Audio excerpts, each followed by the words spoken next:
শুভ সকাল বন্ধুরা, উমা হোম লাইফে নতুন একটা দিনে নতুন একটা ব্লগে তোমাদেরকে স্বাগত জানিয়ে আজকের ব্লগটা আমি শুরু করছি। তো আজকে যেহেতু রামনবমী, তো হনুমানজির ফটোটার থেকে আজকের ব্লগটা শুরু করছি।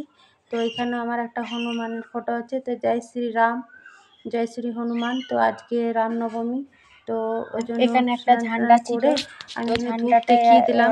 একটাও লাঠি ভেঙে দিল। তো এই ঝান্ডাটা এখন গাড়িতে লাগিয়ে দিলাম, আমাদের গাড়িতে। তো গাড়িটাই আমাদের ভাত ঘর, তো গাড়িটাতেই ঝান্ডাটা টাঙালাম, ছাদে আর টাঙালাম না ছোট বলে। আর আজ তো রবিবার, তো রবিবারে সকাল থেকে বড় গাড়িটা পুছাপুছি ধোয়া মুছা এ সকলই করলো। তো বড় গাড়িটাতে করা কমপ্লিট হয়ে গেলে এখন ছোট গাড়িটা নিয়ে পড়েছে। আর দেখো আমাদের পাশের বাড়িতে কিন্তু ছাদে এই ঝান্ডা টাঙ্গিয়েছে, হাওয়া দিয়ে সুন্দর উঠছে, দেখতে খুব ভালো লাগছে। আমাদের পাড়াতে মোটামুটি সবাই এরকম ঝান্ডা দিয়েছে, তো বেশ কিন্তু ভালোই লাগছে। তারও ওখানে ছোট গাড়িটা হয়েছিল, তার পাশে কিন্তু একটা হনুমান মন্দির আছে বেশ বড় সড়ো। তো যদি বিকেলে পুজো দেখতে যাই তাহলে তোমাদের সাথে অবশ্যই শেয়ার করব। আর কে কেমন করে আজকের দিনটা কাটাচ্ছ একটু আমাকে কমেন্টে জানিও। তো আজ তো রবিবার, যেমন পুজো দিই সেরকম নিত্য পুজো দিলাম। তারপরে আজ তো বাড়িতে আছে, রবিবার দিন বাড়িতে আছি মানে মেকানিকের কাজ। তো সকাল থেকে ঘুম থেকে উঠেই চাটা খেলো। আজকে দাঁড়া শরীরটা খারাপ ছিল, অন্নপূর্ণা পুজো, তারপরে খারাপ ছিল, আমি রাতে খাবার টাবার কিছু করিনি, একটু মুড়ির ঝোল খেয়েছিলাম, ও একটু মুড়ির ঝোল খেয়েছিল, আর মেয়েগুলো একটু প্রসাদের সব কিছু ছিল, লুচি সবজি ওরা খেয়েছে। তো ঘুম থেকে উঠেই আমি পরোটা করেছিলাম, এখন দুটো আছে, পরোটা বলতে রুটি করেছিলাম একটু সাদা তেল দিয়ে। তো চা চেনাচুর দিয়ে এটা সকালে সবাই জলখাবার খেয়েছে, এখন দুটো রুটি আছে। তো গাড়ির কাজ টাজ করে সকাল থেকে মেকানিকের কাজ করছে, মানে একবার বড় গাড়িটা পুছাপুছি টায়ার দেখা দেখি, আজকে রবিবার যেহেতু ওই গাড়িটা হলো। তারপর ছোট বাইকটা হচ্ছে সেটা এখন মোবিল চেঞ্জ করছে। শাড়িটা এখানে মেলেছি, কালকে পরেছিলাম তো এখানে ঝুলিয়ে মেলেছি, তো ওই জন্য শাড়িটাই দেখাচ্ছে। বেটা শাড়িটা শুকিয়ে গেছে, ঝুলিয়ে মেলিছে। তো বড় মেয়েটাকে বলছে যে শাড়িটা তুলে দিতে, আর ও তো মেকানিকের কাজ আজকে রবিবার দিন করেই যাচ্ছে। আর এখানে ভাতের চালটা তো 1.5 ঘন্টা সেদ্ধ হয়, আলু দিয়ে দিচ্ছি। আজকেও হাবিজাবি কিছু রান্না করবো না, কালকে শরীরটা ভীষণ খারাপ করছিল, তো ওই জন্য আজকে রবিবার তো চিকেন রামনবমী হিসাবে চিকেন টিকেন আর করলাম না, ডিম এনেছে, তো ডিমের হালকা ঝোল আর ভাতে আলু দিয়েছি, আলু মাখা, এগুলো আজকে দুপুরের মেনু। আর তো আমাদের এখানে হাট হয়, তো ও গাড়ি নিয়ে ব্যস্ত, ওই জন্য বললো হাট যেতে হবে না, আদা রসুন পেঁয়াজ এরকম দোকান থেকে এনে দিয়েছে। আর তুই যা চান করে গেছে, শাড়িটা এখানে রেখে দে, শাড়িটা গায়ে ঠেকাই কেন আনিস, কাল আবার সোমবার, শাড়িটা পরে পুজো দিতে হবে, তো চান করে ঠেকাই আনিস না কোনদিন।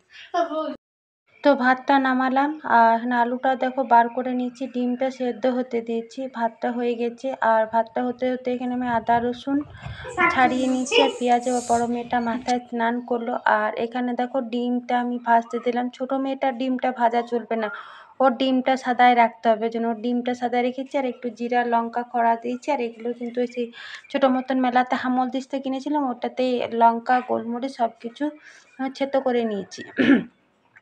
তো যারা আমার চ্যানেলের নতুন বন্ধু তারা কিন্তু অবশ্যই আমার চ্যানেলটাকে সাবস্ক্রাইব করো, আর যারা আমার চ্যানেলের পুরনো বন্ধু তারা কিন্তু ফুল ওয়াচ দিয়ে আমার ভিডিওটা দেখো। তো আর সবাইকে বলছি, সবাই কিন্তু আমার চ্যানেলে একটা করে কমেন্ট করো, যারা আমার ভিডিও দেখতে পছন্দ করো। তোমাদের একটা কমেন্ট একটা সাবস্ক্রাইব আমার কিন্তু ভিডিও করার উৎসাহ আরও বাড়িয়ে দেয়, আর খুবই ভালো লাগে। আমি প্রত্যেকেরই কমেন্ট তোমরা দেখেছো, আমি প্রত্যেকের কমেন্ট পড়ি, উত্তর দিই। তো তোমরা কমেন্ট করতে থাকবে। ডিমের ঝোল ভাত রান্না হয়ে গেছে, মেয়ে দুটোকে খেতেও দিয়ে দিয়েছি। আজ তো তেমন কিছু রান্না করিনি, মেয়ে দুটোকে খেতে দিয়ে আমরাও খেয়ে নিয়েছিলাম। এখন বাইরে একটু সন্ধ্যা লেগে গিয়েছে, তো আমি এখন সন্ধ্যা প্রদীপ দেবো, হালকা সন্ধ্যা লেগে গেছে। তো কথাই বলে রাত থাকতে মারুলি আর দিন থাকতে সন্ধ্যা। তো আজকে চটপট করে নাইটিটা ছেড়ে নিয়েছি, তা নাইটিটা ছেড়ে সকালে তো তোমাদেরকে নিত্য পুজোটা দেখাইনি, তো আজকে ভাবলাম না চলো সন্ধ্যা প্রদীপটা একটু তোমাদের সাথে শেয়ার করি। তো এখানে আমি সন্ধ্যা প্রদীপটা দিয়ে নিচ্ছি। আর আজকেতে ভীষণ পরিমাণে গরম লাগছিল, শরীরটা কেমন বিরক্ত বিরক্ত ভাব লাগছিল, ওই জন্য তেমন করে ভিডিও আর বানাতে পারিনি। যতটুকু ভিডিও বানাতে পেরেছি ততটুকুই তোমাদের জন্য তুলে ধরেছি তোমাদের জন্য। তো তোমরা অবশ্যই কিন্তু একটা কমেন্টে জানিও ছোট্ট মতো ভিডিওটা, তো তোমাদের আজকের ভিডিওটা কেমন লাগছে। আর আমি দেখো কিন্তু প্রদীপটা দেখিয়ে দিচ্ছি গোটাই। তো ছাদে দেখিয়ে চলে এলাম, এখন ঘরেও এখানে দেখিয়ে দিচ্ছি, আর নিচেও দেখিয়ে দিয়ে চলে এসেছি প্রদীপটা। আর আজকে রাতে কি করি না করি, ভীষণ পরিমাণে গরম লাগছে। আর মেয়ে দুটোকে ছাদে নিয়ে এখন পড়তে বসাবো। তো এখন ঠাকুরকে আমি প্রদীপটা দেখিয়ে দিলাম।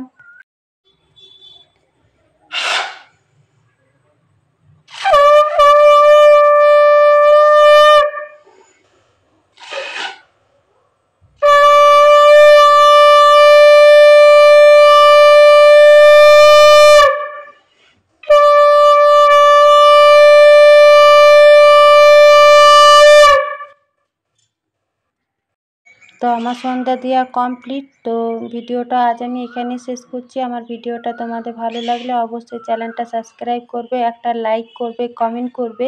তো চলো, কাল একটা নতুন ব্লগ নতুন ভিডিওর সাথে তোমাদের সাথে দেখা হচ্ছে। তার থেকে শুভ সন্ধ্যা।